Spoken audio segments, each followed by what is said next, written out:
Doctor نبیل ہی کہتے ہیں کہ میرا ایک دوست کویت میں ایک حکومتی ادارے میں بہت اچھی ملازمت کر رہا ہے، لیکن اس کے ساتھ ہی وہ چند گھنٹے روزانہ فلاحی کاموں میں لگاتا ہے، یعنی والنٹیئرنگ کرتا ہے. میں نے اس سے کہا کہ تم اپنے کام میں زیادہ دلچسپی لو تو شاید تمہارا اسٹیٹس اور بڑھ جائے، تمہاری جاب اور اچھی ہو جائے. کہنے لگا تم جانتے ہو کہ میں 6 بچوں کا باپ ہوں، جن میں سے اکثریت میرے بیٹوں کی ہے، اور مجھے ڈر ہے کہ کہیں وہ بے راہ روی کا شکار نہ ہو جائیں. جب سے میں نے کان ابوہما صالحا کی تفسیر پڑھی ہے،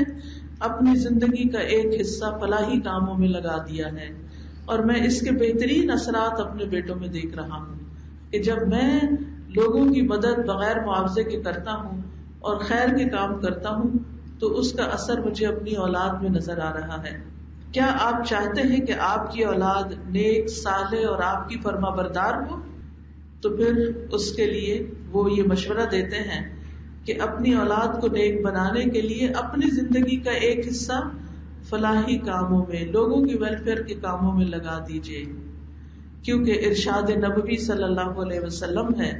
کہ اللہ اس بندے کی مدد میں لگا رہتا ہے جب تک بندہ اپنے بھائی کی مدد میں لگا رہتا ہے. یعنی آپ دوسروں کے کام آئیں تو اللہ سبحانہ و تعالیٰ آپ کے کام بنا دے گا. اگر آپ چاہتے ہیں، ہمارے ایک استاد تھے ڈاکٹر نور الحسن ہی، پنجاب یونیورسٹی میں تفسیر کے استاد تھے، تو وہ کہا کرتے تھے کہ میں ان خواتین کو جو آ کے مجھ سے یہ مشورہ کرتی ہیں یا پوچھتی ہیں یا کہتی ہیں دعا کریں یا کوئی ہمیں وظیفہ بتائیں کہ ہمارا بچہ صحیح کھانا کھانے لگے،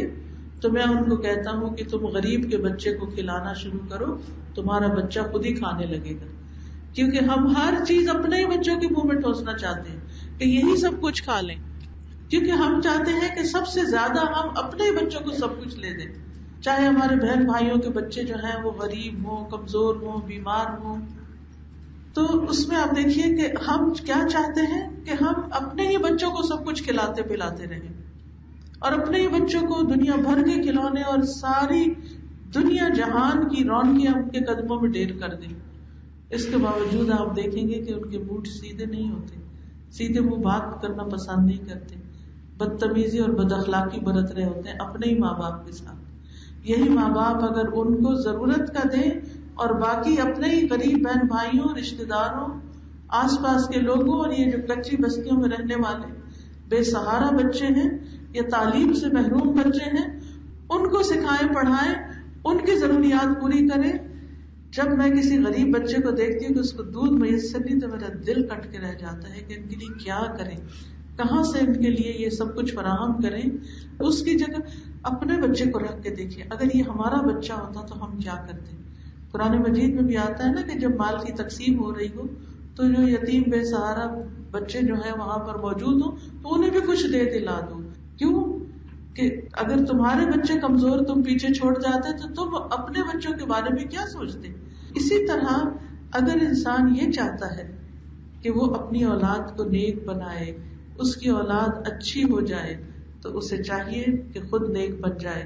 عبداللہ بن مسعود کے بارے میں یہ بات آتی ہے کہ جب رات میں نوافل ادا کر رہے ہوتے تھے تو سامنے اپنے چھوٹے بچے کو سویا ہوا دیکھ کر کہا کرتے تھے، من اجلک یا بنیا، یہ تیرے روشن مستقبل کے لیے ہے، اور روتے ہوئے یہ آیت پڑھتے تھے، وَكَانَ أَبُوهُمَا صَالِحًا. یعنی ان بچوں کا باپ نیک تھا تو اللہ نے ان بچوں کی حفاظت فرمائی. اگر ہم بھی نیک ہوں گے تو اللہ ہمارے بچوں کی بھی حفاظت فرمائے گا. پھر اسی طرح سعید ابن المسیب کے بارے میں آتا ہے، وہ کہتے ہیں، اے میرے بیٹے، میں تمہاری وجہ سے نماز کو لمبا کرتا ہوں، اس امید پر کہ تمہارے بارے میں میری حفاظت کی جائے گی، یعنی تمہارے بارے میں مجھ سے جو سوال کیا جائے گا اس کے بارے میں مجھ سے پکڑ نہ ہو. پھر اس آیت کی تلاوت کرتے، وَكَانَ أَبُوهُمَا صَالِحًا، کہ ان کا باپ نیک آدمی تھا.